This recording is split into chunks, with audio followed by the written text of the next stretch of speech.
Everybody, good morning. Welcome to the show. We are here live on a Tuesday, having a grand old time. And how was your weekend? We had a big Martin Luther King weekend. Yeah. I watch football. This is when I start getting into football, right around playoffs. Right. Right as the season's about to end, I can kind of comprehend what's going on. It's a little easier to follow. I understand the matchups. How about those Carolina Panthers beating Philly? That was an awful football game. Awful game. Awful game. But the boring. New England game. Yeah. That was great. New England and the Colts? I didn't think that was a great game. Oh, my goodness. I thought it was boring. No, New England was amazing. Yeah, but it was boring. Well, I'm just saying, they executed incredibly well. It's not fun when someone doesn't fight back. My friend Marco Battaglia is on the Carolina Panthers. I didn't know that. Yeah.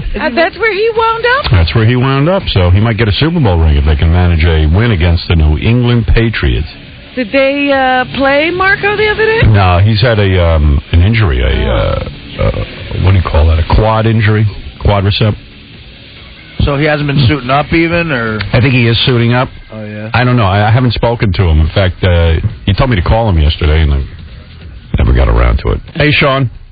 Hey, Howard, it's kind of hysterical hearing you talk about sports and stuff, especially football, because you look like the type of guy who's never even played football or even thrown a football. A, I have thrown a football, and B, does Marv Albert look like a guy who ever played football? What do you mean, you can't watch the sport? Girl, you can't watch? You mean just because you haven't played the game, you can't watch it? I'm talking about how hypocritical you've been in the past. You know, you hated sports, you hated watching sports, anybody That's not true. When have I ever hated watching sports? I always watch football. I always had Super Bowl parties. And now you got a dog. Same way you hated animals. I never hated animals. I had a dog for years. You're just a hypocrite.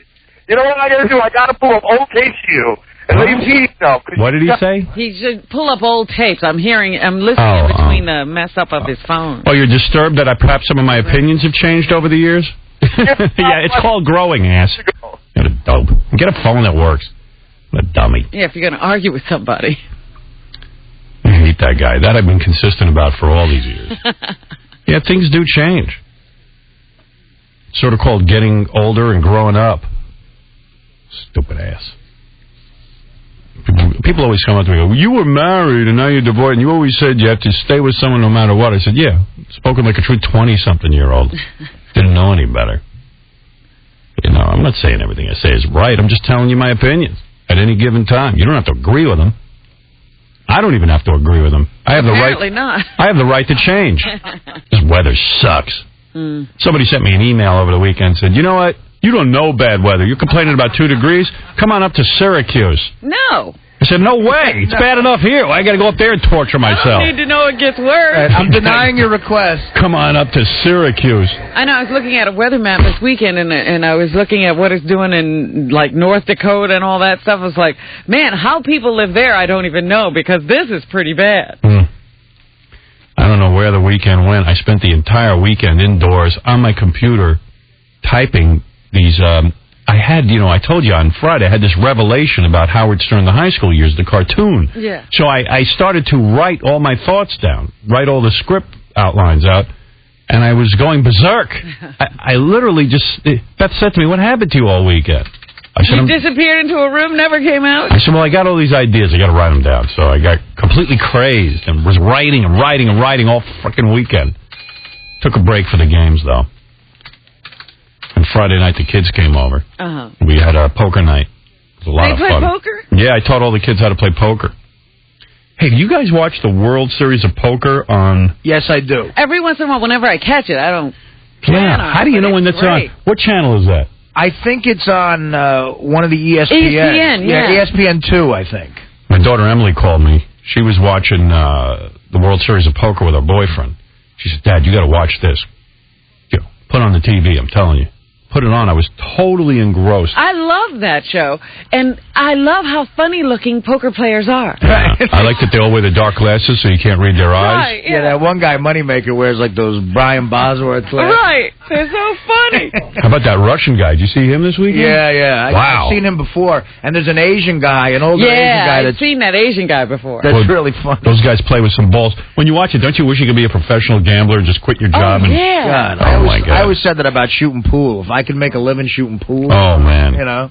Are you any good at pool? I suck. I'm pretty good at pool. Like, I can play an above-average sort of bar game of pool. But not anywhere near professional. No, level, not even close. The best game of pool I ever had was Ross Zapin at a birthday party or some sort of party. And I was drinking vodka. I was hammered out of my mind.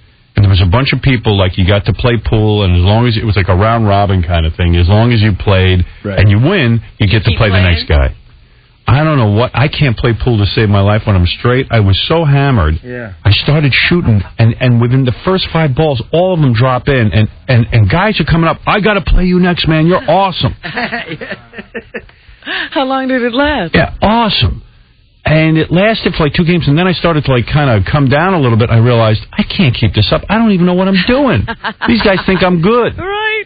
It's just luck. Yeah. Oh, I resigned. It was total luck. I'm telling you, I couldn't even see the ball. Yeah, that's my big thing with pool. I'm very inconsistent. There's some nights where you just feel Freaky, like, wow, huh? yeah, I can't miss, and then other nights, forget it. I felt like a Jedi master, like, don't concentrate on the ball, just hit it and trust in the force. No, it's really sad. I once saw a game, because I don't know how pool is played. I have no idea how to get a ball in the hole by hitting another ball. Right. And when I was at this bar, and this blind woman was killing everybody, but you had to tell her where the ball was on the table. Hey, that's pretty cool. It was amazing. I don't believe she was blind. Oh, right. Maybe It's a hustler. Trust me. hustling everybody. Anybody want to hear from AJ Benza, who just got married? What? Oh, my God. Well, we must congratulate What's he him. doing? AJ, What's up, guys? what'd you do? Did the right thing, I feel.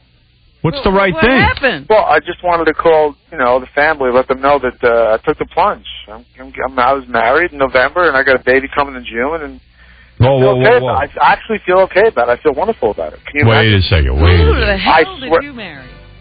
What? You're having a baby in June? Yes. So you knocked up some chick. Knocked up is the term I don't want to use. I like the word shotgun myself. Hey, excuse me. Could somebody put AJ Benza on the phone? I think this is an imposter. I don't know. Hey, man, come on, stop it. It's AJ. Stop. It's AJ, really you. Stop. You're telling me you knocked up a chick. No, don't say that. I was dating a girl for a while who I was in love with. No and, rubber. No, I was in love with a girl. No bull. And, No rubber, though? Oh, sorry? You don't use a rubber? Not with her. No, never. You were never. trying to get pregnant? Robin, let me explain to man. It's not like we try to, but after a couple times, you throw that the rubber to the side. Don't be fooled by what society says men do. We don't do that. The point is that when you meet a girl you really like and you fall in love with, nothing comes between you. Okay? So we were dating for almost a year, and I loved the girl, and But when AJ, she wasn't on the pill or anything, and you're not using it. He was pulling out. First of all, thank you, Howard. First of all, forget the pill. That I've gone through that defense. That's nothing. Right, because a lot of times You've gone through that. chick will forget her pill. Well, but the point, but I love this girl, and when it happened that she Who was is pregnant, this girl? Is she hot? She's gorgeous. Where'd you meet her? L.A. She's a Portland girl, but she's been in L.A. for 6 years, like me, and we dated. I met her about a year ago. We've been dating, and then What'd she do for a living? nothing. She was an assistant to somebody, but I don't care if she's so candy. I don't care about that. She's a sweetheart. She's loyal. She's fun. She's gorgeous. She's smart. Hey, AJ. Excuse me for 1 minute, because AJ's penis is on the phone. Hold on. Yes, AJ. Yes, AJ's penis. AJ, you douchebag. What are you doing to me? You're killing me here. You getting married on me, you fag? Wait a minute. Wait. Howard can settle down. All these guys can settle down. I can't settle down. No. Beth is just a shell. She's just a shell. Please. Listen, that don't sound like my penis. I know my penis is what. That's not my penis. That's your penis, man. He's I'm a saying penis imposter. you ruined It's his life. It's a much deeper guttural voice. I know my penis's voice. Your penis is from That's Yonkers. the married My penis. penis sounds like Barry White before he died. Trust me. Baby. Yeah. So, Hello, AJ. So you met her, you knocked her up, so she says to you, hey, I could get... No, she said nothing. I don't want this to be portrayed wrong. She said She nothing. said no abortion. You wanted the abortion, and she said no. No, I did not want that at all. No. Wait a minute. Take us back on the day you found out. The day I found out, she picked me up from the airport in Long Beach when I got back from the New York City trip, and she had this look in her eye. And I got to tell you the truth. Before I even got home, I bought a little baby shirt in New York City. How gay is that? Very because I had a feeling.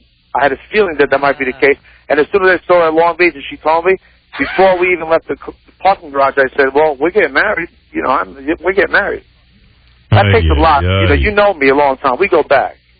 I can't believe you're doing this. I did it, baby. I feel great about it. I feel great about it. So now she's living with you? Yeah, her. And you know what else? I have a 13-year-old stepson. How about that? Oh, my Oh, boy. Domestic AJ. Better. This is. Let's go around the room on the over/under. I don't give it more than 2 years. You're wrong. I got to tell you the truth. After every girl that you met, all the years I've been with you, you might win the bet. You ain't gonna win the bet this time. I swear to God. 2 years. I know every guy goes through this. Robin, what do you say? 2 months after the birth of the baby. No, hell no. What do you think? I'm black. You're saying it's gonna that this marriage will be less in time than his E-show? That's right. Oh, that's really short. You gotta be clear. That's really short. That would be like an NBA basketball star. How long you been married now? Now that you're announcing it, how long you been married? Since November, but I'm only making it public to you guys because I'm in New York right now. November. I figured let me call the boys and tell them what's going down. December. All right, so it's been January. 2 months. November, December, yeah, but January. I dated her for a year. Look, nothing I say can get me through the gauntlet. I understand that, But I just thought, look, You're never gonna bang. You're never gonna bang another chick again, except for this one. I got no problem with that. I really don't. All right, now you don't. All right. I got no problem with it. Dude, get the divorce now. Get an annulment. Well, let me ask you a question: Is Beth getting tired with you? Are you getting tired with Beth? No. So why should I get tired of my girl? Dude, you're married. You've been with Beth longer than I've been with my girl. Yeah, but we're not married. What makes you better than me? Marriage is so final. Don't matter. It's just a piece of paper. Who cares? You've been banging the same piece longer than me. And you're having a baby. So what? You don't pressure that puts... The crib and a cradle. It's the crib and a cradle. And all right, wait till you see what happens with that crib and that cradle. Wait till you see... Oh, like Robin, you know? I you would never do it because I know. And you like a lot of attention, AJ. You're like me. You like a lot of attention, man. And really? Once the baby comes, Would you listen to me? Second. Let me ask you one question. Actually, 5 questions. In all the years I've been on the show, have I ever lied? No. Have I ever been dishonest? No. I think you're telling the truth. Let me just say this. I firmly believe that this will last a lifetime. That's a belief, and I you know what? I firmly believe it will. All right, now to tell us. How old are you, AJ? What? How old are you? 41. You got about 3 marriages in you. Yeah. No, I got 1, baby doll. This is his second, and he's got 1 more ahead of him. Hey, I had my starter marriage. Now to tell you how great marriage is, here's Gary Dell'Abate. Let's bring in Gary. Mine, AJ. Only a crib and a cradle, Dell'Abate. Please tell me, Gary. Gary, who said to me, boy, stop making fun of me for getting married. You're married, and you know what? I'm ready to settle down. I had my fun. Well, the good thing about me is you know that I'm very happy, and you know what? If it doesn't work out, I will call you just as quickly. Of course. I'm waiting for the call. Gary, go ahead. Talk to AJ. Oh, boy, here we go. It's fine for me, but I know AJ. What do you mean? How do you know AJ? Because how long do I know you? You know me, but how many times have you and I been out chasing tail? No, but I'm here at 6 in the morning hearing you tell the stories of it, looking at the smile on your face. Baby, you know what, Dad? I'm calling the family. I'm calling the boys to tell them what's going on. I've never seen anybody hornier than AJ Bender. You know what he reminds me of? What? He reminds me of Marky Mark.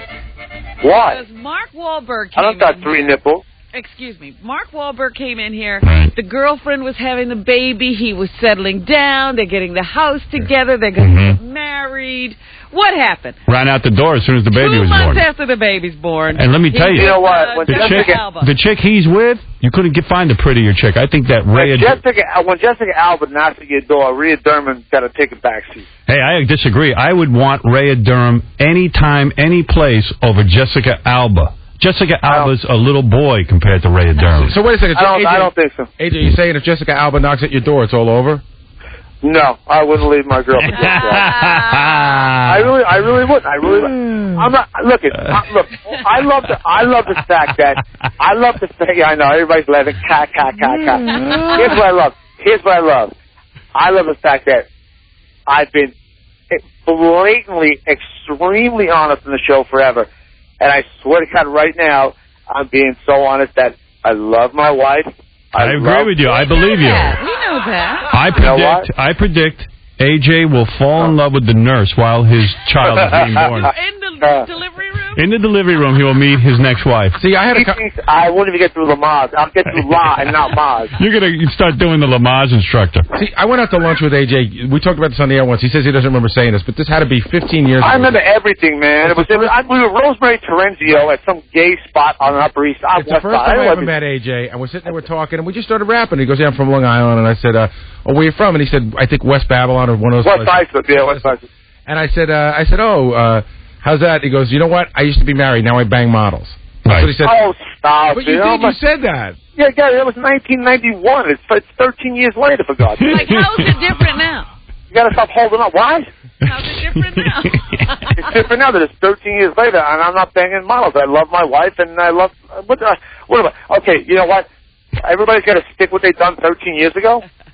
Okay, Howard, why don't you wear your mullet again? Bring back the mullet. I never wore a mullet. Let's get back 13 years ago. AJ's next book, Marriage. Ain't it a bitch?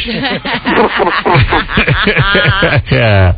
All right, listen, I want to congratulate you. Congratulations. No, you really don't. You really don't. No, I do. I congratulate you. No, I don't feel it. I wish you luck. I do. I wish you luck. Where's Audie? Can Audie hear me? Yeah, what's up, AJ? Audie, ask your boy Anthony, Anthony Mastramoro. Yes. Ask Anthony how much I love my girl. Anthony knows my girl. He knows my girl. All right, I know he hangs with you. I'll get a report for Ask Anthony. I'm not lying. I'm not lying. AJ, let me ask you a question. You going to stay home every night?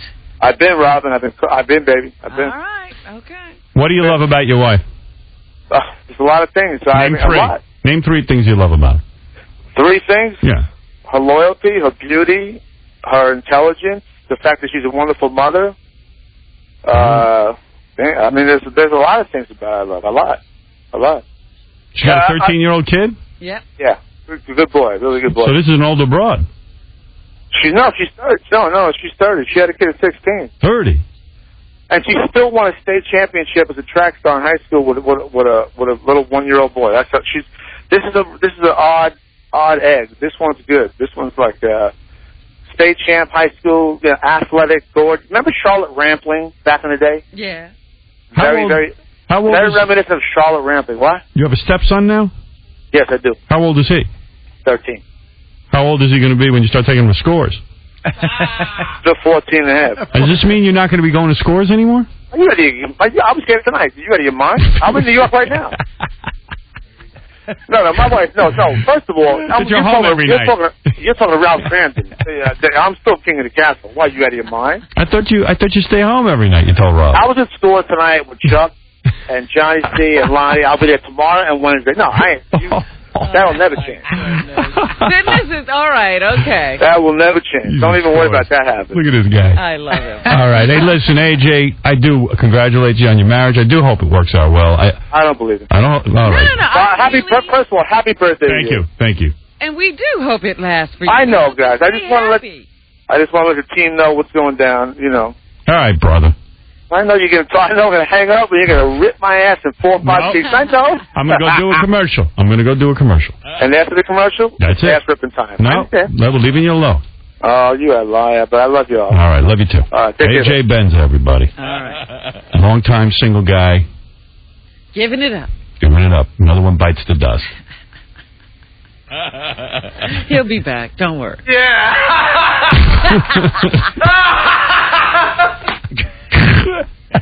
What did he do? I don't know. He just ruined his life. Yeah, he had a great life, that guy. Couldn't ask for a better life. Everything was too good.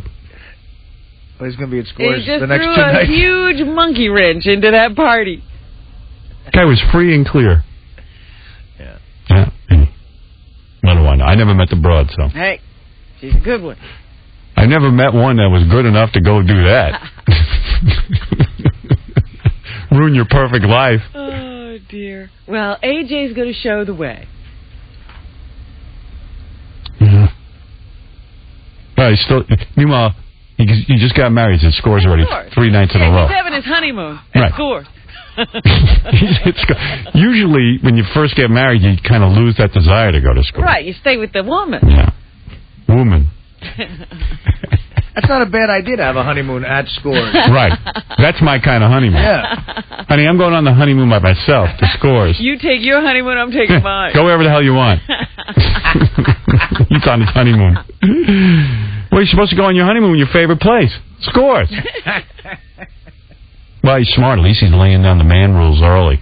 Right, while she's pregnant, he's Yeah. at Scores. Hey, nothing changes. I'm going to Scores. 3 nights in a row. You're pregnant? 5 nights in a row. Always changes. The moment that baby comes. Baby's not even here yet. The guy that Scores 3 nights in a row. But, he'd better get in all of his Scores visits now. Because then every visit to Scores will be a trade-off. Yeah, and guess what? Then she resents him, he resents her. That's right. Before you know it, he's on the air talking about he lost half his money. I was just reading Harrison Ford just had to settle up with his ex-wife. Yeah. He had to give her $90 million. I was going to say, Madone, what was that? Really, I was going to... What kind of settlement is This that? broad's even got her hooks into his Indiana Jones residuals. Yikes! Which is major. She wasn't even around then. Yeah. Was she even on the set? I don't know. I thought she wrote Indiana Jones. That's why I think she's got so much piece of it. Oh, really? She wrote it? Oh, well, then that She was makes like one of sense. the What- writers and or producers. I don't know. I don't get it. Well, maybe that's her money. Well, if she wrote the film, she's entitled to some. I mean, he basically was working. But let her go get her own money. Yeah. Why does she need $90 million. John, you're on the air. No, John. If she's such hot stuff, why does she need his money? Hey, Jerry. Yeah. Hey. Hey, you should have asked AJ if that kid's going to look like Trump. All right, we got to take a break. Yes, Double A. Hey, Howard, how's it going, man? Hey, man. I want to see if you want to bet on the Super Bowl. Super Bowl, I can't imagine anybody. What's the point spread? 7 points? 6.5 is what I'm reading. I heard 7, but 6.5 could be right. I think New England can certainly beat the spread. I can't imagine them losing the Super Bowl unless they just totally choke and Carolina gets pumped up like beyond belief. Carolina's one of those dangerous teams, man, because they got so much. They got nothing to lose. They didn't look that great on Sunday. Well, I mean, they're there, and no one thought they would be there, and Exactly. that gives them a lot of momentum. All right, so what's your prediction? You never make a How did prediction. you do this weekend, by the way? Didn't you- I couldn't make up my mind No, on Friday. Mr. I have a lock bet. Yeah. Take the over. Yeah, that was. Oh, right. The lock bet lost. Yeah. I bet both overs in the game. Oh, you're crazy. Yeah. Great. No, who's listening to you? Nobody. I mean, everyone should know not to listen to me. How much did you lose? With the VIG, $4,400. Whoa. It's a rough weekend. Did you drink all weekend? Yeah. Yeah. I did. Monday. Drunk on Martin Luther King Day too? Yeah. On my N-word day, I like to get drunk. The only lock bet I see for Super Bowl is to bet against Artie. Yeah, whatever Artie's doing. Well, I'll say this: the Patriots are clearly the best team in the NFL. Right. I think from this season. Can they beat the spread? Yes. Yeah, absolutely. Okay, Sure. so there it is. That's the bet. That's the lock. That's the lock bet. I don't think that's a lock. That's me saying it's a lock. It's Howard saying it's a lock. Bet, Just because you don't think it's a lock, it's a lock. bet the farm. All right, Double A? Hey, I'll take Carolina with the points. Really? You want to bet Double A? You gonna have him? I don't want to bet you. I like betting Artie. Cabby, go ahead. I got $1,000. I'm taking Carolina. Who's got my money? Who's got my action? You want 6.5 points? I'll take 6. Really? Carolina's winning the game. Why would you argue down a half a point? Because I know Carolina's the underdog, man. Carolina is destroyed everybody they've played. I mean, well... Dude, New England has nothing. They haven't destroyed. They won in overtime 2 weeks ago. So what? They destroyed him physically. What did they do to Donovan McNabb yesterday or Sunday? They did mess him up. They disarmed him. They were underestimated. They've been underestimated by everybody, and that's why they're going to go and they're going to put New England's ass all over Houston. I got 2 words for you: Bill Belichick. Yeah. That's the difference. And so what? defense. John Fox. Yeah. John Fox. Who's he? Worked under Parcells, I guess too. he did something. I know. He also coached under Bill Parcells. Didn't the Jets fire Bill Belichick?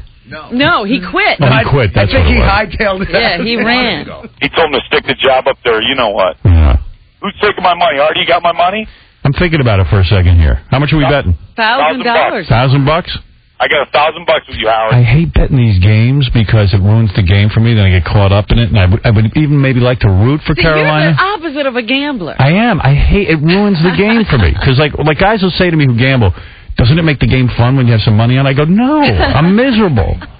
Because I know Ralph wanted to watch football a couple of weeks ago, but he didn't have any money on it, so he was calling around trying to find Artie's number. He got in touch with me. Be fun. He said, I won't watch it unless I have money on it. You know, Cabby, that seems like a good bet, especially 6 points. Yeah. Give it to me. $1,000. You in? Don't hem and haw. I'll make a decision. I'll tell you why I'm hemming and hawing. Because I know when I win, I'm not going to want to take your stupid 1,000 crack addict bucks. Because I know you shouldn't be gambling. Please. And I know you should be saving your money, and I know I'm going to feel bad taking this guy's money. I know it. You won't be able to take the money. And he's going to come in here with those puppy dog friggin' eyes and, please. Here's your money. You know what I won't take the bet. You know what? I'm thinking through the whole Cabby and who I'm getting involved with. The aftermath won't no be way. pretty. No. I'm all over you. Come on. I'd rather bet with a bookie. No, you don't want to bet with a book. You'll pay $100 juice right up the top. I'm fine with the juice. Come on, man. Bet It's with not about the money. It's about dealing with you. You won't have to deal with me. I'll come in. You know what? I won't even come in. I'll just give you the money in the hallway. Oh, that's worse. Oh, please. He's going to go, here's your money. You got to look him in the eye and take it. Yeah, and he's going to be like, you've got so much money already. This means more to me than you. Throw this on your pile. Yeah, you know what, Cabby? I don't want First of all, I don't want to win. Then I'm not even going to want to win. I'm going to want you to win. Right. First of all, I'm going to win, so I'm not going to have to be giving any money away. Second of all, don't be a pussy. Maybe, I'm the pussy. You're the pussy. You're the one with the puppy dog eyes. I'm a pussy. Hey, why don't you give the money to Gary and then he'll give it to me? Okay, that's fine. I'll do that. Let Gary hold the money. This way you don't have to... You can let Gary hold the money and you don't have to make contact with each other. And then there's going to be a whole Cabby moment where he goes, let me explain why I really want it. He'll still come in, even though you get the money from Gary. I should have given you 6.5. He'll come in with the puppy dog eyes. I stopped stalking you a long time ago. Yeah, whatever your definition of a stalker is. Take my bet. Don't be a pussy. Should I get involved with him? It's up to you, No. but maybe for a lesser amount. No, Fred says no. No. It doesn't even matter to me. If it was $10, it would be bad. It would be bad. Okay. Come on. No thanks, Cabby. 5 points. Thank you. 5? Dude. Straight up. 5 straight up bet? Straight up bet. Wait a minute. So you're taking money from a baby. A pick 'em? You're gonna have a pick 'em. In the Super Bowl and all sports, I think the whole spread thing is weak anyway. Because whoever wins, wins. The only way to get rid of Cabby, I figured out, is to adopt him. Be his parent. Yeah, be his parent. They don't leave you alone. Yeah. Come on, don't call me. You're bothering me. You're too close. You're getting too close. Start calling him Dad, Kevin.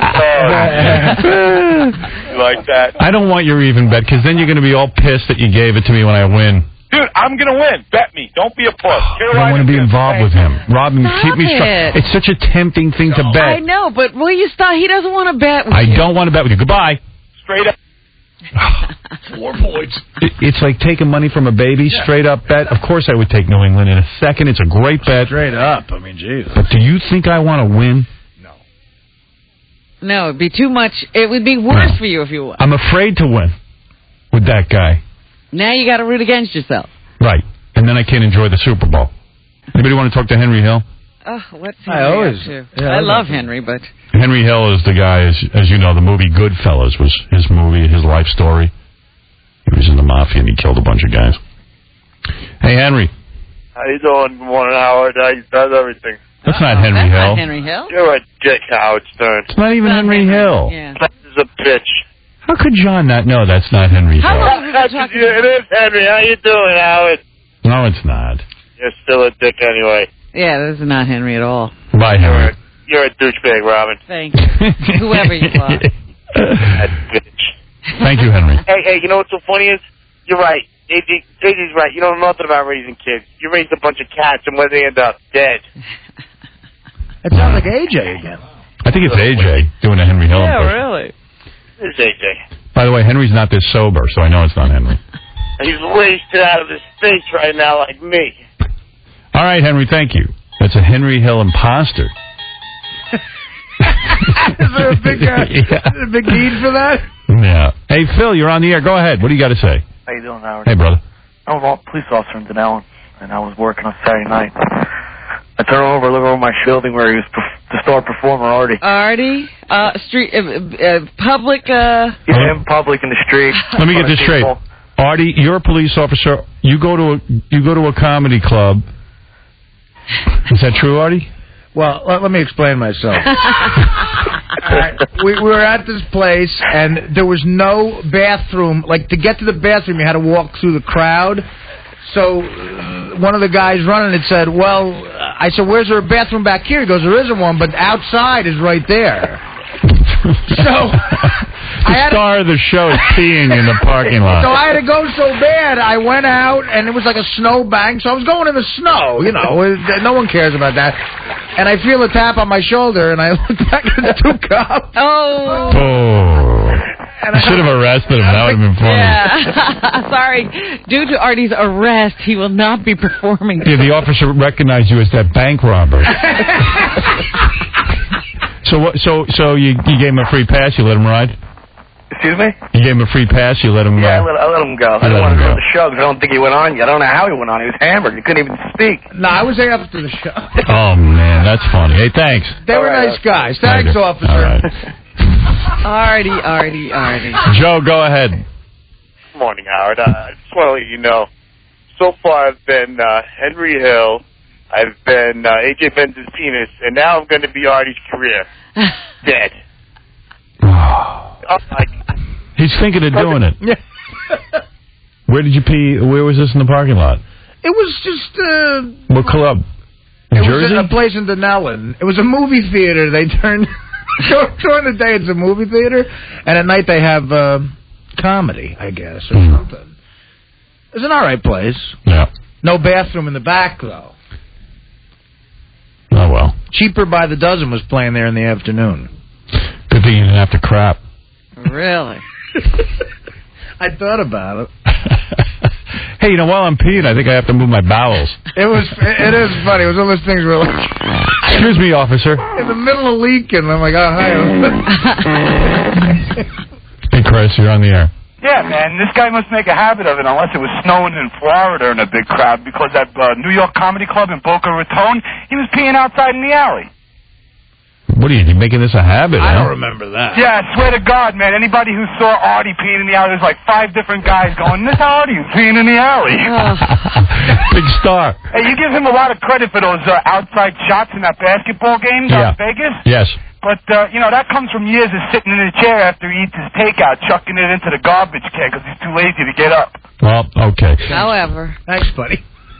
Artie must have been hammered. Cops tapping him on the shoulder while he's peeing. Artie turns around, pees on the officer. Excuse me, officer.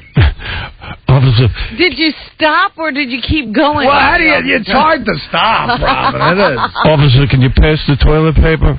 It's like the cops are laughing. They're like, what are you doing, Artie? I'll be done in a minute. 1 second, I'll answer your question. What are you doing? Hold it, boys. I'll give you an autograph when I'm finished.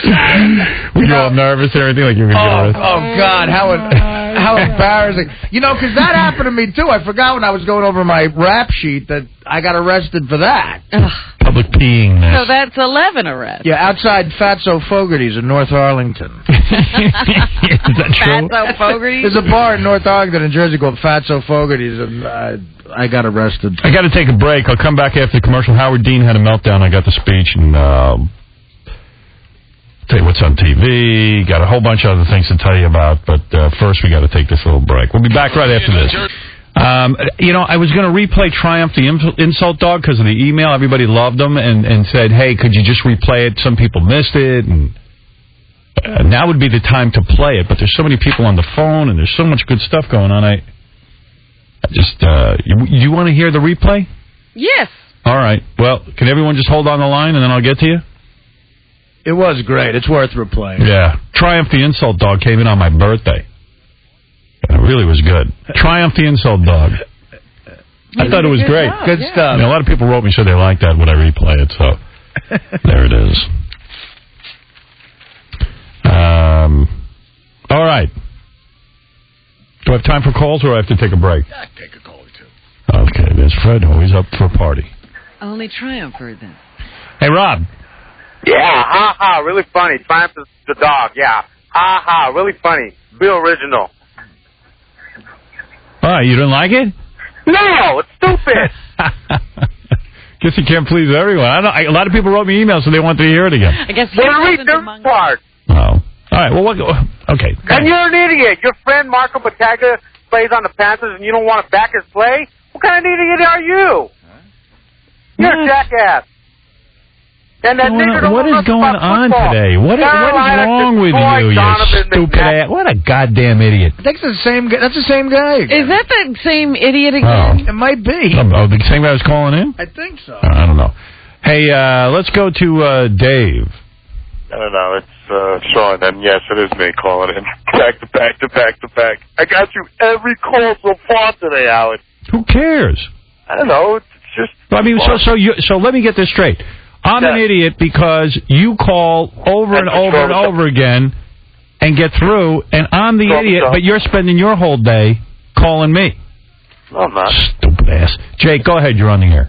Hey, Howard, did you catch Jessica Simpson on Saturday Night Live? No, I've kind of given up the Saturday Night Live thing. It was awful. I thought. Let me tell you something. She was horrendous. Yeah. She can't act to save her life. Well, it's kind of sad. I mean, you're supposed to do scathing sketch comedy, and then you have these people on who have religious backgrounds and are afraid to do anything. And Jessica Simpson is not famous for anything but being on a reality show. What would make someone think that she could do sketch comedy? Be the butt of their jokes. Right. Yeah, it was, and all the bits were like singing bits. They sucked. Yeah, I mean, she's a hot chick who really doesn't have any talent except for going and doing a reality show, So I'm not sure I understand Saturday Night Live. I understand, like, putting hot chicks on and stuff, but they get too much of a role on it, and they're not funny, and it kind of sucks. I tell you what, though, she slimmed down a little bit. She dropped some weight. She looks tremendous. She's a beautiful girl, but she's famous for being on a reality show. I'm sick of seeing her and that husband together. They're getting played out. Well, the funny thing I like is that now they're putting this spin out there, and I don't know who's in charge of it, but they're putting a spin on saying Jessica Simpson is a genius because she's really brilliant at acting stupid. Yeah, right. And they're somehow trying to spin this thing that Jessica Simpson on the reality show, who's a total moron, is, somehow, like, pretending to be a moron now. Now, first of all, why would you do that? The reason we watch a reality show is to know that it's not pretend. At least we want to believe it's not pretend. We want to believe the Osbournes are not performing for the camera. We want to believe that we're really catching them being newlyweds. So why would you put out the spin that she's now doing lines and pretending to do shtick? First of all, I don't believe it. I think she's just a moron, and she says a lot of idiotic things. You're 100% right. Yeah, and listen, the reality show is the best thing ever happened to her. She would have gone off into obscurity. She never had a hit song. Can't even sell an album. Can't sell an album. Put notoriety. Yeah, hey, Howard, speaking of reality shows, why didn't Artie tell everybody he was going to be on that big fat fiancé asshole? That guy looks just like Artie. That's what I hear. You see that guy? I think the guy is mimicking Artie's Bravo show when he was with the faggots, acting like a crazy madman drunk. I didn't watch my. I got to hang up on this. I haven't seen it yet. He sounds like Howard Dean last night. Howard Dean went ballistic. Yeah, I haven't heard that yet. Well, you know what? It's kind of silly. They had the Iowa caucuses. Howard Dean was the front runner all along, and then all of a sudden he lost his mojo at the last minute. Everybody sort of woke up and said, gee, he can't beat Bush. And they voted for Kerry, who, as I've explained in the past, is a very good candidate. Also a guy who's almost been groomed his entire life to become president. Mm-hmm. I mean, if you read this guy's life history, he's got the John Kennedy hero thing, Vietnam, saved the guy's life. One out of their hats the other day when they had the guy he saved make a speech, come and meet him, and then give a speech and join the campaign. Yeah, a little embarrassing, huh? I know. I was like, man. But they'll do whatever. Hey, I saved the guy's life. Bring him up here, make a speech. Drag him up here. He owes me. But he's a good candidate. He's got a lot of years in the Senate. People like him. He's for the war in Iraq, which makes sense to me. People just like Kerry, and also the fact that he was a war hero. He's got that over Bush. Bush ain't no war hero. He can't drag anybody up and say they saved his life. Maybe he helped to revive a guy who was passed out on coke when he was in college, but that's about it. But Kerry jumped back into a boat or something and saved the guy who was being shot at, and the whole thing. So he's got the whole hero thing going. So he's a good candidate. So he went. Howard Dean in the newspaper today, they're saying Howard Dean had a meltdown over the fact that he came in third in the Iowa caucuses. But I'm listening to the tape. He didn't have a meltdown. Oh, it's not that bad? No. That's the New York Post. I think they just hate him. You know what I mean? Because I was like, whoa, he was ranting? Let me hear this. He's just screaming about he's trying to get everyone charged up and saying, listen, man, this ain't over. We're going to win this thing. All right. Not only are we going to New Hampshire, Tom Harkin, we're going to South Carolina and Oklahoma and Arizona and North Dakota and New Mexico. We're going to California and Texas and New York. And we're going to South Dakota and Oregon and Washington and Michigan. Everybody said he looked weird when he was doing this, but I'm sure he did. To get all this out, it takes a lot. I mean, it's really weird. You know how we always complain that candidates don't get emotional ever, and they don't get charged up, and they're all the same and robotic. So now in the paper they're saying the guy was ranting. I don't think this is a rant. Yeah, he's a hothead is what they were saying. Yeah, they're saying he's a hothead and he's crazy. He's yelling and screaming, and I'm like, well... Makes you question whether he can run the country. This speech, what he's doing right now is making people question whether he can run the country. That's crazy. And they're going to try and ruin the guy. Because he went, we're going to win. We're going to do it. He's out there saying, look, we came in third place. It sucks, but, man, come on. Let's get out there and... But there must be some more to this speech, because there's a quote here saying, I'll see you around the corner, around the block. Yeah, there is more. But Kerry is the guy who's supposed to win, and then he, it's kind of... It's just poor timing. And Dean was the front runner for so long that everyone got sick of him. And now he was a front runner without a vote, though. Yeah. Without a real vote on anything. He got clobbered because Kerry got 37%. 38% to. What was Edwards? John Edwards got 32. John Edwards, I don't even know who he is. They say that Edwards might be the real big winner because he had no money. And they think his campaign's going to have legs. Now it all comes down to New Hampshire. And Dean only got 18%. Richard Gephardt got out of the race. Yeah, that's a good thing. They got rid of him. They got rid of him. He's like the whitest white guy I ever saw, Richard Gephardt. He's almost albino. He is an albino. He's a bit of a snorer, too, when he talks. Is he? I don't even know anything about these guys. Kind of boring sound, Gephardt. Well, Gephardt didn't know what to do, so he hired... I was reading this article. He hired a whole bunch of dudes to do research. So they get all the undecided voters, as many as they could find, men who are undecided. They're trying to figure out, what are you looking for in a candidate? What do you want? Because we could be that. So they sit these guys down. They go, we're looking for a guy, like Howard Dean. He's the front runner, and we don't know. He talks real fast, and he doesn't seem like he could beat Bush. And the next guy they interview, he's like, well, we want good jobs and stuff. So I don't know what they want. So the point is, if they spent all this money, no one knew what they wanted. It really comes down to sort of who's the guy you'd want to hang out with the most. Charismatic. It really is like a high school popularity contest when they vote for president. This is kind of funny. Talking about politics. You know that guy, Wesley Clark? He's running for president for the Democrats. He's a general. Yes. So we get a call about a week ago, and someone calls Baba Booey and says, hey, I'm from the Wesley Clark campaign. We'd like to call in and speak to Howard on the air. And Gary's like, okay, Bo. I mean, that's cool. What up? What time? I'll book it in my schedule. So then, like, another person called from Wesley Clark's campaign, and then finally Wesley Clark's nephew or cousin or somebody called, and, like, Gary's like, wow, they really want to get on. So Gary calls back the campaign manager. The campaign manager doesn't know crap about it. He goes to Gary, what? He goes, well, you guys have been calling and booked Wesley Clark. He goes, so I think someone's kind of, like, been acting on their own or misinformed. The phrase was, somebody in the campaign got a little ahead of themselves. Oh, it must have been a discussion and somebody took action before it was approved. Well, you know what's funny? All these guys are trying to copy Howard Dean. You know, Howard Dean, what he basically did was he got a bunch of volunteers and he said to them, do whatever you want. I don't even want to know what you're doing. Just do it. Yeah. And they love that. They go out, they do all kinds of weird crap in the name of Howard Dean, but they're really into it because they have complete autonomy. Yeah. If they want to make signs, they make signs. If they want to do negative campaigning on someone, negative campaign. Do whatever you want. Just get out there and do it. And they even say that all these kids now who volunteer for Howard Dean hardly know Howard Dean and what he's about. They just like being part of the campaign. It's a huge social scene. Huge. Like, guys are hooking up with chicks. It's a whole thing. It's like a whole hippie thing. It's like really cool. You go on the website, you can get laid. You know how everyone's talking about it? Everyone goes on Howard Dean's website? It's so they can get laid. Yeah, they're not like there for Howard Dean. Really? Yeah, it's like a whole big thing that goes on with these kids who like kind of get out of college. They don't want to go to work yet, so they kind of use the Howard Dean thing as an excuse. It's like traveling with the Grateful Dead. Right. You know, it's fun. Smoke some weed, whatever you want to do. Subculture. Subculture, has thank you. developed around it. Yeah, I mean, these guys, even after he loses, they're going to still be hanging out, these kids.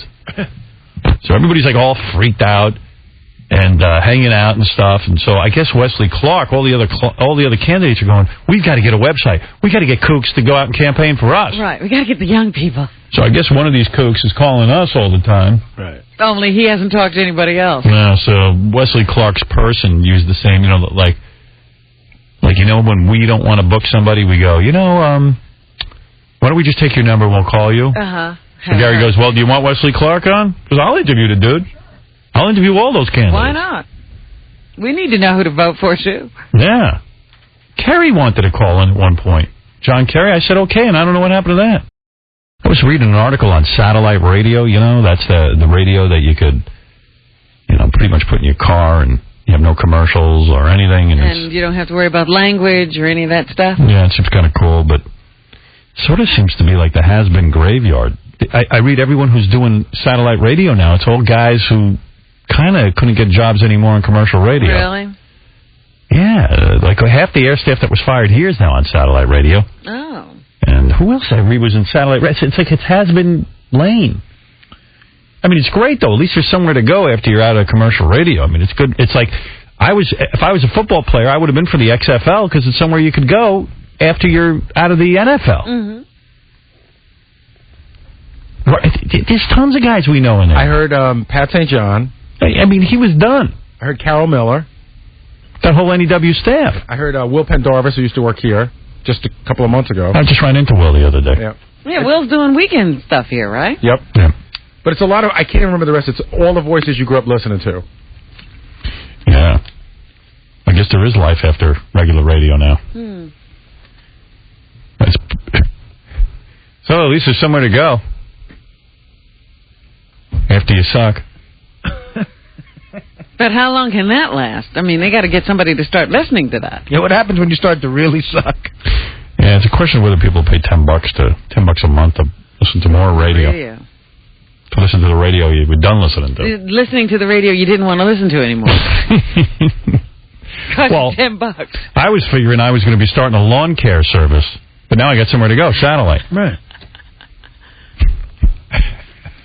Who was that who was just about to go into lawn care when they got discovered? That would be the guy from the Today Show. Ah. Matt Lauer. Yeah, Matt Lauer. Yeah. He was steps away. Now he's on the Today Show. Hey, good for him, man. Ellen DeGeneres is having Richard Simmons on. And you know it's going to be boring, but it would be really cool if both of them started talking about their sex lives. Right.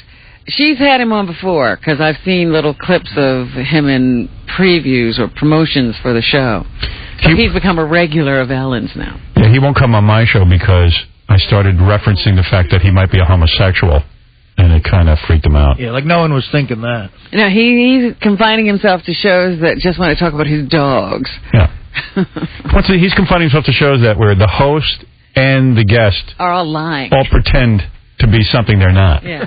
So that America will love them. You're right. There's a real easy way they could make that the most fascinating interview on earth. But they won't do it. That could almost be a special. Right. Ellen DeGeneres and Richard Simmons talking about... Open up. Let's hear it. Their lives. But no. Instead, they're going to talk about nothing. I had some cream cheese on my bagel, and you know what? I don't worry about it anymore. I don't care. So are you still doing the deal a meal? You know I am. I am. I still do it. Can you believe I still take my little cards out and put them in the packet? Come here. Let's talk about your penis and where it's been in the last 24 hours. What are you doing running around in those short shorts? What are you trying to say? Yeah, we're seeing some camel toe on you, Mr. Simmons. Deal a meal. Remember that? What I do is I transfer my cards, and I still do it. Oh, yes, I'm carrying my deal a meal wallet. Fascinating. Ashton Kutcher's on Letterman, and Conan's got Dave Chappelle. We got Dave Chappelle, too, tomorrow. Yeah, Dave's show is about to start up again. I just heard a promo.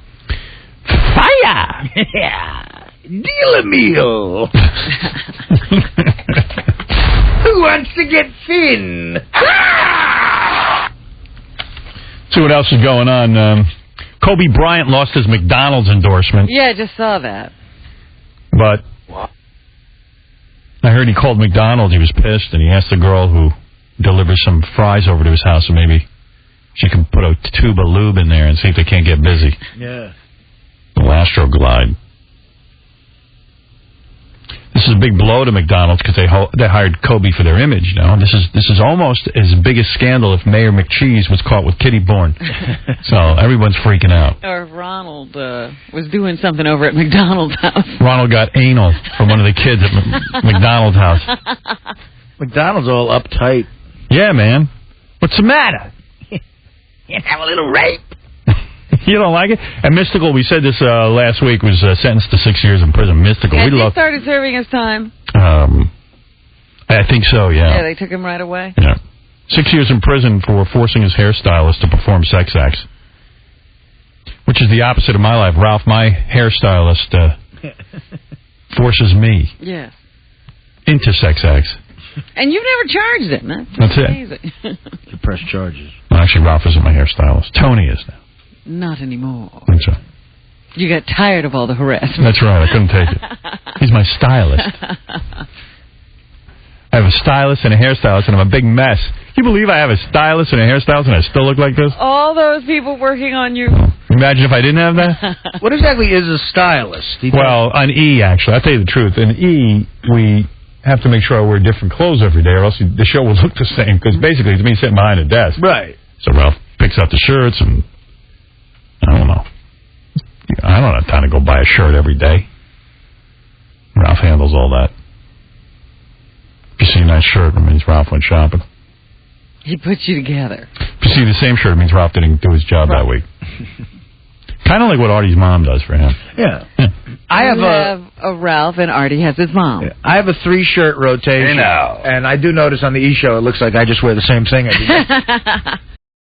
All right, in the email, 80% of the people wrote in and said they hate when Ralph gives his fag football comments. Do you realize Ralph's football pick, The Prettiest Uniforms, was a plot for a What's Happening episode where Diane was picking the teams on the best-looking helmet and Rerun was claiming they were his picks and giving them to this thug relative? That's true. I remember that episode. Yeah. That's what's happening? It was Dwayne, actually, I think, who kept picking Tampa Bay because he liked their helmets. Here's another one. It's so obvious that Ralph barely has any testosterone in him, and he's trying to suppress his gay desires. He can't even argue with a straight man. He resorts to pushing buttons on the phone. What a bitch boy. Keep that fag off the show. Ralph came on and said he didn't like Philadelphia because they were a bunch of white trash, and he didn't want to see them win. And that got everybody crazy. I was rooting for Philly. The best game would have been Philly-Patriots in the Super Bowl. Yeah. That would have been a good game. Why would that have been better than Panthers, New England? Because nobody cares about the Panthers. Well, I think from Carolina. Yeah, Philly's a bigger market. It's a more historical type team. And I think I think ultimately they're better than the Panthers. Here's a guy congratulating Ralph. I want to congratulate Ralph on the prediction that the Eagles would lose to the Carolina Panthers. I, too, hate the Eagles, the city of Philadelphia, and all Eagles fans. They're the most obnoxious, ignorant, and mentally challenged of all sports fans. The Eagles suck. While I'm at it, the Sixers, the Flyers, and the Phillies also suck balls. Boy, this guy's really down on Philly. Jeez. What's wrong with Philly? I don't know. What happened? A lot of people down on Philly fans. Thrown off the 700 level. Yeah. One guy said he's going to throw Ralph out of the... if he sees him, he's going to throw him off the 700 level. That guy was pretty funny. He called Ralph a heatless fag. I thought that was a good line. That Euro trash-loving, ecstasy-taking mook Ralph was actually on target with this one. The Panthers do have nicer uniforms, and they won. Yeah, he picked the winning team. Mm-hmm. A lot of people like Lispy Lynn. We had Lispy Lynn in here, this guy with what they call mush mouth, or... What is it? Actually, it's cleft palate. Cleft palate, that's it. We had this guy in with cleft palate, and we had him call a deli and order some food, and if the food came here right, if he got the order right, he would get to go on a porn vacation, and Lispy Lynn did it. He got it right. We gave him 3 minutes, and he did it in 2 minutes 59. I can't wait to hear what happened when he goes on his porn weekend. Listen to this guy. I ain't no homo, but I almost started crying when Howard said he was going to try and get an operation for the hair lip guy. Hope it comes true. Yeah, there's a guy in Jersey, doctor, who does this kind of work. Said, or it's in Hartford. Yeah, it was in Connecticut. Yeah, he's saying he would work on Lispy Lynn and restore his mouth. Although we're not going to have him on the show anymore once he does that. He'll go live a quiet but happy life. Mm-hmm. And here's a guy who says, I have some nerve bitching about the 2-degree weather here last week. I had to say, listen to this. I had to say you said the first thing ever that has pissed me off. It's 2 degrees in New York City and you're bitching about the cold. Try making a visit to Syracuse. I don't think so. Try making a visit to Syracuse where the highs for the entire day have been 0. The weather sucks. Well, that's why we're not there. But for you to bitch that it's 2 degrees, when I walk out my door in the morning to go to work and it's minus 20, go F yourself. Well, what are you so angry about, dude? I'm just talking about my experience. I don't live in Syracuse. And we know that must be rough, too. Yeah, and what's taking it away from you? Here's something weird. Here's some radio guy. I want to let you know that on January 15th on the Mike Savage radio show, isn't that the idiot who lost his television show because he was gay bashing? Maybe, yeah. Like, what did he want to do? Like, destroy all the homosexuals or something? Oh, I don't even remember the comment. Yeah. I think he's like a Rush Limbaugh wannabe. Right, and I think he went a little too far, advocating some kind of violence. I think he was advocating AIDS or something. Right, something. Yeah, I think he liked AIDS or something. Yeah, that's a controversial stance. The topic was about the 7 words that you can't say on the radio and how liberal radio and TV is ruining this country. Within the first 3 minutes of the show, he called you scum, slime, and the reason for the moral decay and slime of society. There's a brilliant commentary. He singled you and MTV out, stating that between the ghetto taking over the TV and the filth and slime that you put out, you two are single-handedly corrupting young minds and are the reason the kids are failing in society. Now, the reason society's failing is probably imbeciles like you, busy spreading hate and filth and just, who even knows who he is? He's probably just doing it to get me to talk about him. He's probably my biggest fan. Something tells me he probably got his whole style and everything from me. Listens every day. Right. He also stated that the FCC fines should be raised from $27,500 per offense to a whopping $1 million per offense.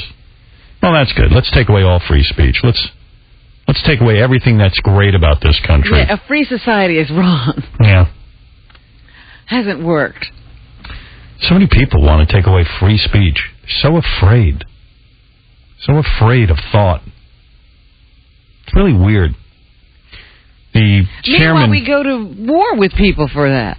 The chairman of the FCC, Colin Powell's son... And I don't know his name. It's Colin Powell's son. You know, he became the chairman of the FCC. I don't know what his background is to deserve a job like that.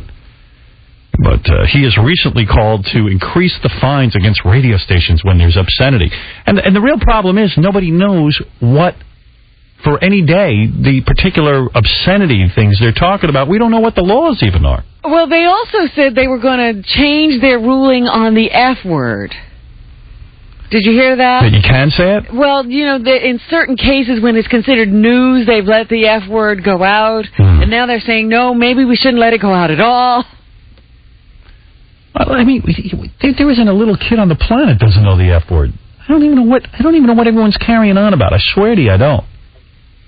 But it seems to me that people who haven't made their mark in life... I'm going to give Michael Powell's his name. I just got handed a note. And I don't know the guy. He might be a good guy. I don't know. I don't know anything about any of these guys on the FCC. But it seems to me that when you get an opportunity to serve the people and to be in government, really, for once, serve the people. Don't do lip service and say, oh, we're going to solve the world's problems. We're going to censor what's being said on the radio. If sex is mentioned, we're going to censor it. It just seems kind of like a red herring. Like you throw it out there to act like you're really doing something. And these guys, you know, they sit on the FCC and... Well, I think that's that service to that right-wing religious faction of the Republican Party. But then the Democrats do it, too. Yeah, I don't know. It's just an easy thing to do, and I don't know anything about Michael Powell, but it seems sort of weird that that's the agenda of the FCC. I mean, I don't know. I don't know what's going on anymore. It was no looser in the Clinton administration. In fact, they were cracking down. I know. It's weird. I'm not sure why anybody really cares what's being said on the radio. Seems to be the one big bugaboo. While the president's getting oral in the Oval Office, they're making sure we don't say anything about it. Solve the sidewalk electrocution problem. Somebody. Just check Con Ed. People are dying. It's kind of weird. There's so many things to worry about. Worry about mad cow disease. Let's worry about upgrading the airport security. I don't know. It just seems weird. Everyone wants to just take away our rights and, you know, worry about what everyone's saying on the radio. Oh, vagina, and it was mentioned, and they talked about insertion, and I mean, who cares? Every kid knows about this stuff. And the kid who doesn't. Meanwhile, we're trying to free up the rest of the world where they take women and put them in burqas and cut off their heads if they look at a guy. We're so anxious to take away everyone's rights. I mean, I don't care. I don't even care anymore. I mean, so take me off the radio. I don't even give a goddamn. I swear I don't. Increase the fines to $50 million. I don't care. I'll just leave. It doesn't matter. And then what is it? Well, then what does that prove? And when the world keeps going to hell in a handbasket, what will you blame it on then? Yeah, and then what do you... And you know, I'm going to tell you a story. I hope it's interesting to you. Governor Pataki recently pardoned the great Lenny Bruce. Lenny Bruce was a comedian who was way ahead of his time, talked dirty in clubs. When I say talk dirty, he just didn't go scream out the F word. He told funny stories using foul language. To people who paid to get in and listen to him. Yeah, he wasn't even on the radio. And there was an obscure little bureaucratic lawyer who worked for the state. His name was Richard Kuh. Kuh, K-U-H. I always remember this name because when I read the history of Lenny Bruce, when I read the book, the guy I was more interested in than Lenny Bruce was Richard Kuh. Mm-hmm. Because Richard Kuh was a lawyer, and he worked in a government job. And sort of in order to make his bones, he went after Lenny Bruce. And he, you know, went after him with vigor. He prosecuted Lenny Bruce. And after Governor Pataki pardoned Lenny Bruce, they went to interview Richard Kuh. Saw this article in the newspaper. It was buried in the newspaper. I said, oh, this is really interesting. Let's see what he has to say. And he said, you know, I'd rather not comment. You know why he wouldn't rather comment? And I'll tell you why. He won't say this. He's embarrassed. Mm-hmm. I mean, this man, his history, he'll go down in history as prosecuting Lenny Bruce, a brilliant comic, a man with something to say. And he won't comment on how he feels now that Governor Pataki... He destroyed Lenny Bruce. He relentlessly went after him. Got a law degree, and what did he do with it? He went after some nightclub comic. And now, here it is 100 years later. Richard Kuh's, I think, 81 years old, and he's still alive. And they try to interview him, and he goes, well, I don't really have a comment about any of this. And some people have speculated that Richard was doing this to sort of become more high profile, maybe have a career in politics or whatever, and he was going to use this as his stepping stone. Yeah, his and I guess if I have advice from Michael Powell, I'd say don't become Richard Kuh. Don't be the guy that we read about 30 years from now who went on a rampage because maybe he wanted to make his mark in society, wanted to set himself apart from his famous father, whatever the motivation is. Who's now embarrassed about what he did in life. You don't want to be Richard Kuh. What his place is in history. Don't take the easy way out. Do something great with your life. Don't become Richard Kuh. And really, the book I want to read is the life story of Richard Kuh, not Lenny Bruce. Because everybody knows Lenny Bruce. Yeah, what happened to Kuh? Yeah, did he get what he wanted? Did he become important? Or I don't think so. That name doesn't roll off. Yeah, nobody was running around going, oh, what does Richard Kuh think? We had to go look it up. Guy never even got a reality show out. So that's my advice to anybody in government. Michael Powell, I'm not even singling him out. I'm saying anyone in government, don't become Richard Kuh. Don't be the guy who has an article buried in the newspaper somewhere on page 30-something of the New York Times when the pardons start coming down and they go, what were you thinking at the time? How could you have been so narrow-minded? I have no comment. I did what I had to do at the time. This is what he said. Supposedly he said, I did what I was supposed to do. Those were the laws, and I followed them. Well, yeah. And jaywalking's against the law too. But what are you going to do? Are you going to spend your time on that, or are you going to spend your time on something that actually helps people? And with that, I take a break. We'll be back right after these words. Okay. Also, if you're a dude over 300 pounds, any dude out there who's over 300 pounds would qualify to win a date with a porn star by calling 1-800-44-STERN. I'll give you the details when you call in. You could also win $10,000 from Valley Total Fitness. This is a big contest we're going to be holding for people over 300 pounds. Also, let's not forget this. You could win $10,000 if you can get one of the following celebrities to call into the show for at least 5 minutes. Now, this contest is going to end January 30th. January 30th? When's that? Isn't that like a couple of, 2 weeks? It's only a couple of weeks away. Yeah. 11 days. So you got to get on Less this. than 2 weeks. Here, the list is on howardstern.com.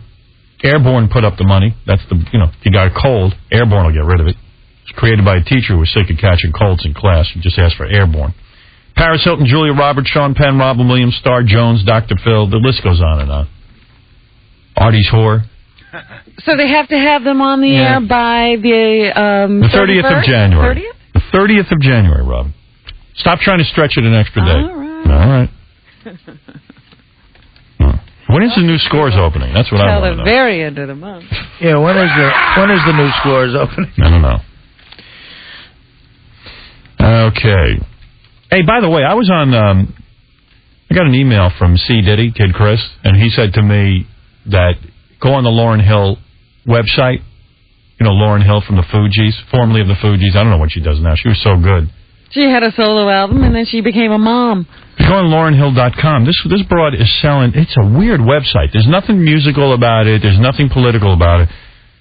She's selling something? She's selling posters on her website for $50 and autographed prints for $500. Of what? Pictures of her. And you can buy a copy of her book for $75 too. $75? What's it printed on? Now he told me he got on there. He said you can watch her video online for $15. But Give me a break. I didn't see that. But she's selling everything. Like Polaroids of herself. It's really weird. Joe Lieberman's gone. He should go join Dick Gephardt, and thank God, because Joe Lieberman's a creep. Some big New Hampshire paper just endorsed Joe Lieberman. Joe's another one of those guys that's got to. He comes after this show and he attacks he's got an agenda about language as well. Wants to prove to all the religious freaks out there that he's with them. Why can't Edwards? No money. The reason Edwards did well in Iowa is because this guy Kucinich had about 4% of the vote, too, and he threw his votes over to Edwards because if you come in under a certain amount of points, you can throw your votes to somebody. Oh. So, see, I don't know that. Edwards, you could take off 3 or 4 points on him. That's still a lot of his own, though. See, Edwards, nobody knows. Who is he? What is that guy about? Is he a member of the House of Representatives? Yeah, from North Carolina. North Carolina? Yeah. He might do well in the South. So I was thinking Kerry, but... I love betting stuff blind. I don't know anything about it. All right, you're going with Edwards. What are you basing it on? Nothing. Nothing. You like the name Edwards? Well, the fact that he did all right in Iowa. What are these I mean, if he's kicking ass on this caucus. But these caucuses are like based on 12 people. Right. Yeah, they're different than primaries. Yeah. So, well, so you got the good guy. You got Kerry. He's not the good guy. In New Hampshire, he's not the favorite. No. Howard Dean's still ahead of everyone. Yeah. Dean can still pull it out. Yeah, New Hampshire's a little closer to home for Dean. He might do very well. What guy's been campaigning for 4 years. What if I take Howard Dean? You can take him. But he is. Now everyone's saying he's mental and he's self-destructing. He sounds like a fun guy to me. Did you see in the paper that Churchill's parrot is still alive and still cursing the Nazis? Winston Churchill's parrot? Yeah, how's that possible? He bought the parrot in 1937 and taught it to say F the Nazis, F Hitler. Really? And he would bring people into a room to amuse them and have the bird curse out the Nazis. A parrot can live like 70 years? They've been known to live up to 110 years. Wow. And so the bird is still alive and still cursing. Who owns it? I think it's at some, like, place, you know, like they put it somewhere. Can we interview that thing? Let me tell you something. Those birds, that's terrific. Imagine that. Most of those birds must outlive their owners. Yeah, well, you have to make provisions in your will for a bird if you got one because they can outlive you. Yeah, the bird still yells, F Hitler, F the Nazis. Yeah, I gotta make a call to my lawyer because I have to make a change in my will. Uh-huh. And I'm embarrassed to do it. I've been putting it off for months. But I really do need to do it. What am I getting? Not you. Beth wants me to will her the dog. Because, of course. Because if I die... Who gets him? Who gets the dog? And then, what if the kids want the... And really, Beth is... The dog loves Beth. And knows Beth more than anything else, right? Yeah, that dog follows Beth around. The dog doesn't even pay attention to me. You think there'd be some sort of custody battle? Wouldn't Beth I don't think my kids would want it, but you don't want any confusion when you die. Right. I want her to have the dog. So, but what an embarrassment. Hi, Maurice, I need to change the will. Well, what is it, I need to leave the dog to Beth. What? You need to add a codicil. Yeah, I need a codicil. Codicil. I would never know the word codicil, so you have to go make a will. Because I had to change my will after my divorce. Mm-hmm. Now, was that a whole rewriting? You didn't codicil that. No, you got to do a whole rewriting, but until you do, like the day after, you go, crap, codicil. I could drop dead. So I go, I got to do it real quick. They go, well, we can make a codicil. I go, right. Then I have to go look up codicil. I agreed to it. I've just seen it in movies where everybody's talking about changing their will. Well, we make a codicil to the will. A codicil? What is it?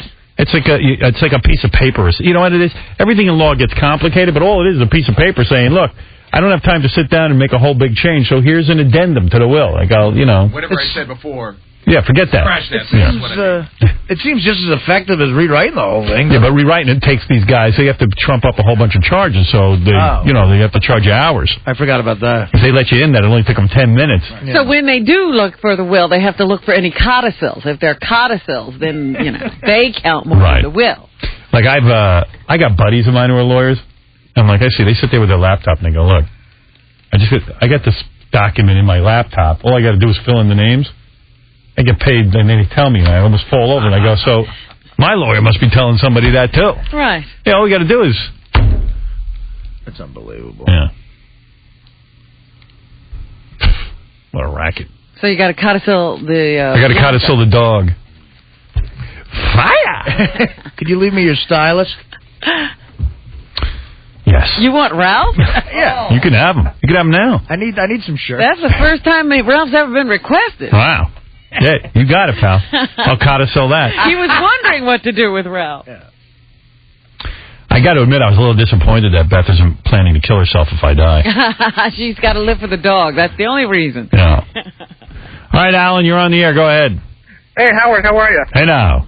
Hey, I'm an attorney. I specialize in estate planning.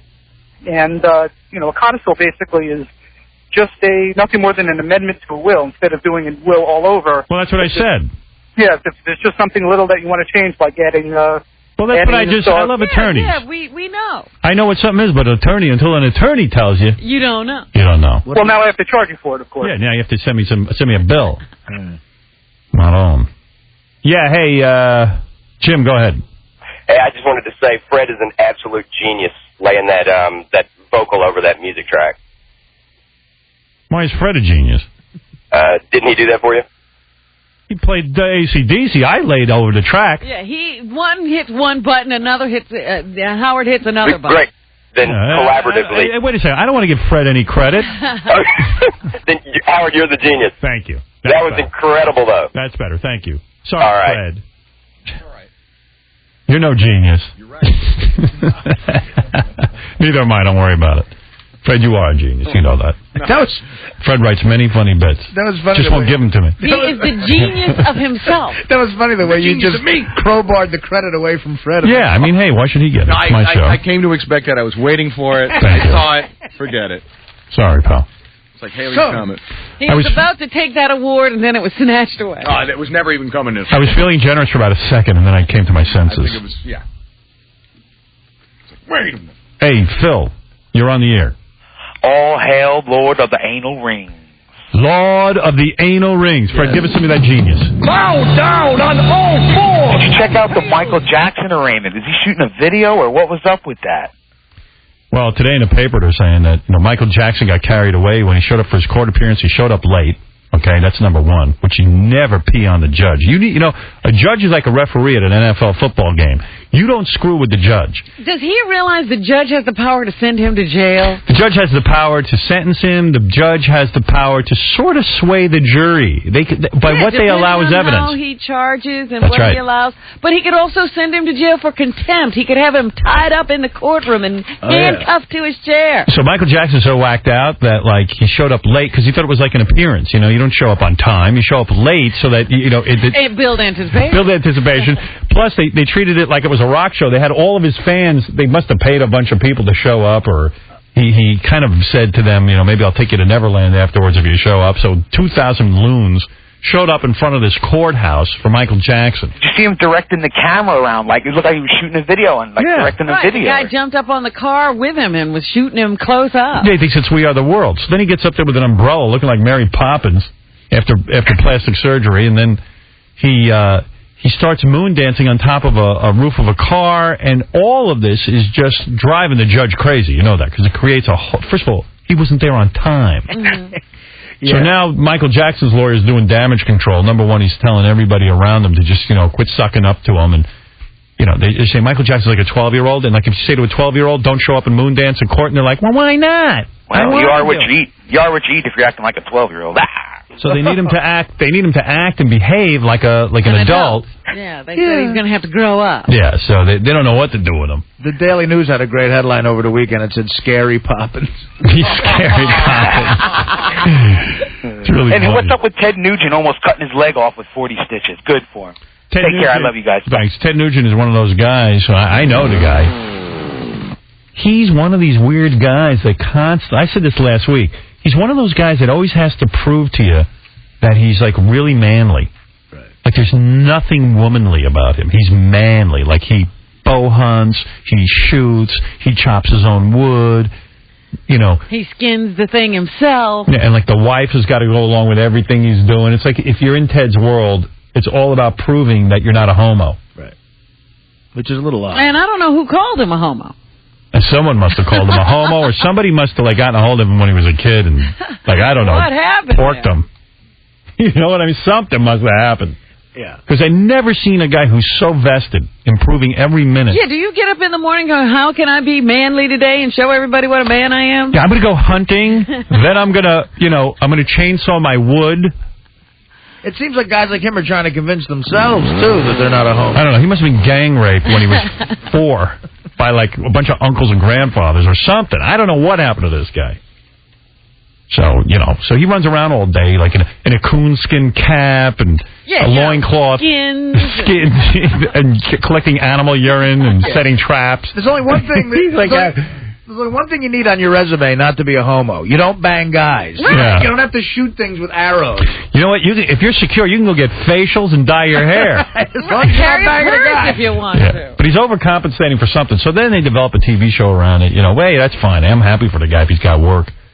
And He's really just sort of focused on guns and bow and arrow and hunting and manliness. Right. So I guess he was out there, and he's busy, like, showing how manly he is, and he chainsawed half his leg off. He's that serious? Yeah, because he has to but chainsaw. what are you doing with a chainsaw anyway? What does a millionaire rock star need with a chainsaw? Who's he, Scott DePace's son? Yeah. All right, what's his name? Reverend Bob Levy is here.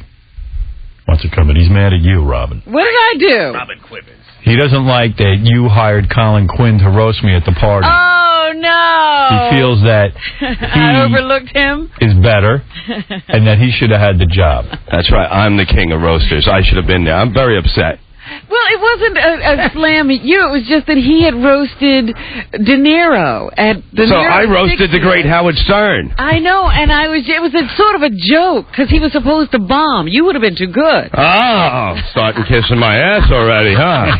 There you go. Don't try to dig yourself out of a hole. She's afraid of your wit, I think. Yeah, I think so. I'm worried about what you got cooked up. No, I should have been there. It's a slap in my face. Reverend Bob was telling me a funny story. His wife went Christmas shopping. Of course, his wife don't work. She spends all his money on gifts. Right. She sends out the cards, and she doesn't sign Bob's name to any of the cards. You don't even get represented on the card. No, maybe it was too small or something. But how do you stay with her? I don't know what she looks like. She better look like friggin' Pamela Anderson. No, she's really cool. We have a different lifestyle. I'm up all night, and that she goes to school, so we basically have no time for each other. How old is she that she goes to school? She's 38. Isn't it time for school to be over? How far has she gotten? Yeah, I mean... Well, I got her from down south, that's why. And you're paying for that school, I bet, too. A little bit, Tell her father to pay for it. He's dead. I wish he was alive. Tell him to dig him up and tell him to pay. It's unbelievable. And it's tough being married, you know. You try to make and she didn't sign your name to the cards. Did you say anything to her? Yeah, I did. We were at a party, and we gave the gifts out, and they're like, thanks, Aunt Paula. And that was it. Nothing to me. I don't like that, man. So I just went outside and stood outside in the cold. Sounds like a real bitch. Thanks, Aunt Paula and scumbag.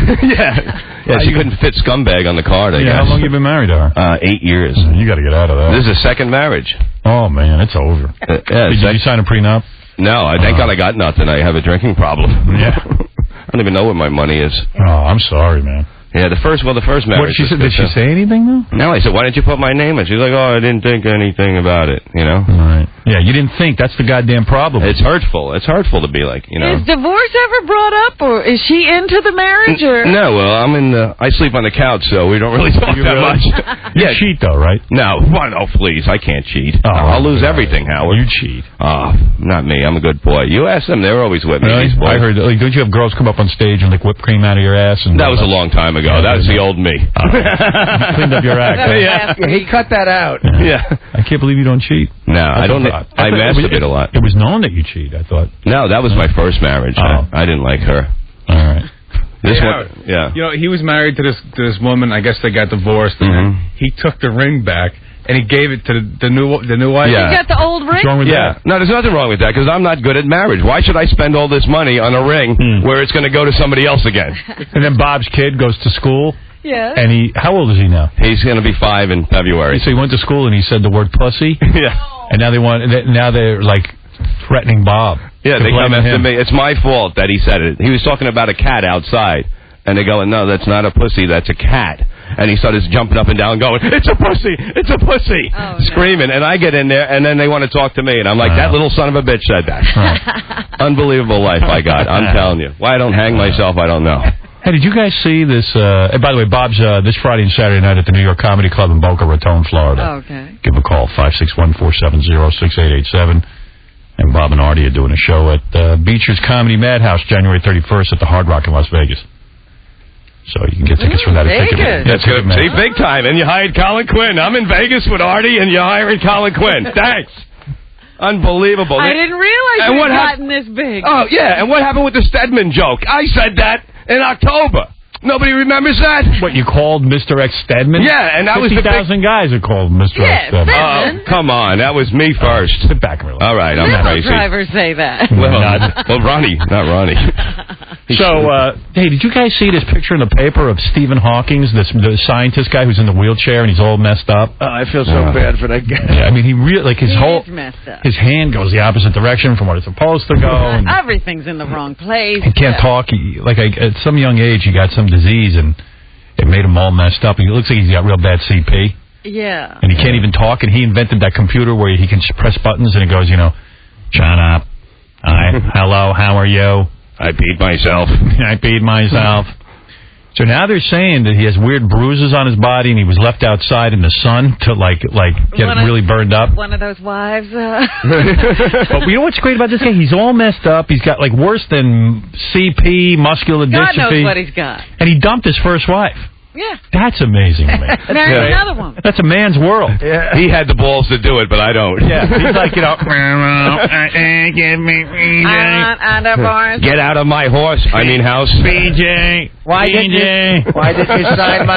you sign my name on the Christmas cards, bitch? But he's like a rich astrophysicist, like he's a genius, but he's trapped in this body that doesn't Is he work. really rich, or does I don't he know. just have one of those gigs at a university somewhere? I don't know, but women are fighting over him. Well, he wrote some book about astrophysics, and they turned it into some sort of movie, or PBS special. yeah, you know how much money they pay. So, but now they're saying some weird stuff in the paper that they're looking into the wife, that she might have Baron von Munchausen disease, where she wants. He's got to be sicker for her? Yeah. I think people feel bad enough. Already. But I don't know. They have no evidence of that. I mean, they're bashing the poor woman, but. How did he get left in the cold? I don't know. What, she's got to keep her eye on him all day? What is he, a dog? She was a nurse, Howard. That's why he married her. I got some tape from American Idol, if you want to hear it. Sure. Robin hates American Idol. It's not that this is the best part of American Idol. Once they get those awful singers in there and have them singing every week, you really ought to run for the door. Yeah. Here's some of the highlights. This guy comes in, he's like a Clay Aiken wannabe. Like, he's like really even uglier than Clay Aiken. Yeah, he's a mess. But then when he sang, he didn't sound like Clay Aiken. Tomorrow, comedian Dave Chappelle. Coming soon, Angie Everhart, Nikki Ziering, Donna D'Errico, Rob Schneider, who made one of my favorite movies of all time, Douche Bigelow, Male Gigolo, which is the greatest. I think that film, 100 years from now, they'll be watching it. Like we watch The Three Stooges now. Absolutely. Douche Bigelow, Male Gigolo. I love that. Donald Trump's got a big hit on his hands. Big hit. I spoke to him Friday. Did you? Called me. Because, everybody's raving about The Apprentice. People are talking about it on the street. I said to him, congratulations, man. You got a hit television show. And he said, now what's he going to do? He don't know. I mean, he just... Is he going to be a TV star? I don't think, he certainly doesn't need the money. He says he donates the money to charity that he gets from the show. So I just hope he doesn't get arrogant from all the success. Don't let it go to your head, Donald. But the thing is, the premise of the show is whoever's the last man standing gets a job for 6 figures and gets to run one of Donald's companies for a year. He can't do this over and over again. How many companies can he sacrifice to a television show? He's letting the guy run a small company. In other words, that to me means a company that makes no money. He made it up. It's not even a real and you know what? company. And if the guy's great and he makes something happen, fine. Maybe he can cut Donald's eyebrows. You ever see how high they are? They're like trim them. Yeah, I mean, it's ridiculous. Well, I was talking to him and he said, now that his show's a hit, he might date a supermodel. Yeah, he's going to live it up. What is amazing is that it gained audience from its first week to its second week, which usually never happens. Yeah. That's amazing. That's a good show. Yeah. Now that it's a hit, he says for his apartment he can afford a 5th fountain. By the way, I mean, when Donald Trump takes those kids up to see his apartment because it's the nicest apartment in the the decorating's way gaudy. It's a big apartment. It's a big apartment, yeah. Nice views. But he loves to decorate like a hotel room. Yeah, everything looks like Atlantic City. Yeah. A lot of gold. I was a little surprised. But anyway, he called me up and said he had a great time on our show and always has fun. And then he started talking again about how great it is that I never smell Beth going to the bathroom. I know, he's obsessed with that. And how great it is that Melania never goes to the bathroom in front of him. And never even That's why he's staying with her. He goes, yeah, she's a great clean girl. He goes, you never smell her. I don't think she goes, is what he said. I go, dude, you know what? That's important. Do real hot chicks actually go? Yeah, I don't think so. Maybe they don't. Maybe that's what it is. Trump said to me, he goes, you've dated skinny hot chicks, and they, They smell, and they. He said he felt like with some past relationships, he lived in the bathroom with them. Right. Oh, man. Really? So, yeah, he's really into this not knowing that she has any kind of functions down there. Melania other than sexual. Melania had her intestines removed, so she wouldn't go to that. All right, we got to take a break. We'll come back and finish the news for you. Well, we were talking about Michael Jackson earlier and how his defense team has decided that he has to tone down the act. He can't come in late. He can't be doing a show outside of the courtroom. He has to be serious and take this whole thing seriously and be respectful of the judge and the jury who will preside over this case. Yeah, they say he really does have the mind of a 12-year-old, and like trying to tell a 12-year-old not to jump up and down and dance for his fans, he just doesn't understand. I don't know, man. I don't buy that. He has the mind of a 12-year-old. Sounds a little ridiculous. Doesn't it? He stole it from one of his dates. But, I mean, you know, when you think of what he surrounds himself with, in the paper yesterday, Uri Geller says that he hypnotized Michael a couple of years ago because Michael wanted to get over some obsessions. And you go, oh, what obsession did Michael Jackson want to get over? He says, silly things like chocolate and peanut butter. But while he had him under... Jesus Christ. While he had him under hypnosis, he says he had to ask the question, have you ever touched a child inappropriately? And Michael, in his hypnotic trance, said, no. Yeah, we'll all believe Uri Geller. Isn't he the guy who used to go on the Mike Douglas show 100 years ago and bend spoons and say he had mental powers at ESP? And right. Yeah, okay. So he says Michael is innocent. He has zero... The spoon bender says Michael is innocent. To the child bender. Martha Stewart's trial starts today. At least the jury selection will start today. And they're saying her only hope is to get a jury that likes her. That if she can impanel a group of people who see her as a victim of a government plot to just, make an example of a very famous person, then she'll do okay. However, if she comes into the courtroom looking as though she's a very wealthy woman who's trying to skirt the system, she's probably going to have a problem. So, in other words, the facts make absolutely no difference? No, it depends on what kind of people they impanel. What kind of outfit she wears? Yeah, they say if some of the defendants come in and the wives are wearing mink coats, the jury could get upset about that. Right. Is her trial going to be on the cooking show? On the Food Network. Yeah, they're not sure where to place it. Well, she's got to get I think she has to get a jury of dead people, according to John Edwards, the guy who contacts the dead. Mm-hmm. So they would help. Yeah, people don't like Martha Stewart. She's going to have a tough time in court, but from what I can see, I don't know. I think they're making a lot out of nothing, but who the hell knows? Anyway, what else? It was $50,000. I mean, why would she risk all of this? Because she's nuts. Why did Richard Nixon not just come out and admit stuff right away? He would have still been the president. He'd still be president today, dead. He just admitted stuff. Why didn't Clinton say he banged a fat chick? It's embarrassing. It is well, see, he seems to have gotten away with it. He lied, he told the truth, and they still couldn't catch him. They still could not impeach him. He remained president for his full term. So things just worked out for him. That guy was good. The widow of George Harrison and that doctor who last treated George have come to an agreement over the guitar that upset the family so much. The family claimed that the doctor forced George to sign a guitar and a couple of other autographs for his son while he was treating him. And the family objected to the fact that the autographs and the guitar are still out there. So now the doctor will destroy the guitar. And his son will get another one that the family will just hand to him. I don't know. From Ringo Starr. Yeah, maybe it'll be a Ringo guitar. But, yeah, they're just going to destroy this one, and then I guess they'll call it a day. But the family was very upset. Well, something very bad happened over the weekend, Howard. Artie passed out? No, that was good. That's expected. Along Came Polly was the #1 movie at the box office. What is that? And they are now saying that Jennifer Aniston is a for sure star. And that her quote in Hollywood is probably going to go up. Maybe even double. She currently gets $5 million a film. And they're now saying she could probably command $17 billion.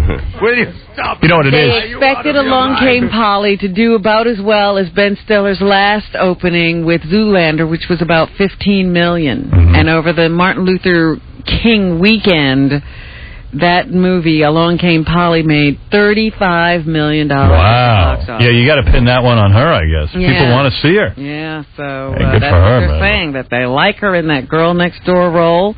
So far, she's always been paired with another guy like, Ben or Jim Carrey. Right. But depending on how she uses this, it could be very beneficial for her. Poor Ben Stiller. Like, he never gets any credit. Like that Robert De Niro movie that he did. Yeah, Meet the Parents. Yeah, it's Robert De Niro. Yeah, now it's Jennifer Aniston. Puts out a movie, Jennifer Aniston. Wherever he shows up, the other person gets the credit. The movie got horrible reviews, and That's why it's even more That's impressive, amazing. Yeah. I think the holiday helps, having people off on Sunday, no work on Monday. Yeah, I definitely When did you realize that? I'm a movie critic. When did you wake up to that? Like this. Hey, thanks for the analysis, pal. I'm telling you, I know a lot of things. Hank Azaria is in the film. That guy Carlos had it wrong about you. He did, that son of a bitch. Yep. Monster is now in theaters, starring The Munsters? No, It's about time. Charlize Theron and Christina Ricci. That's a good movie.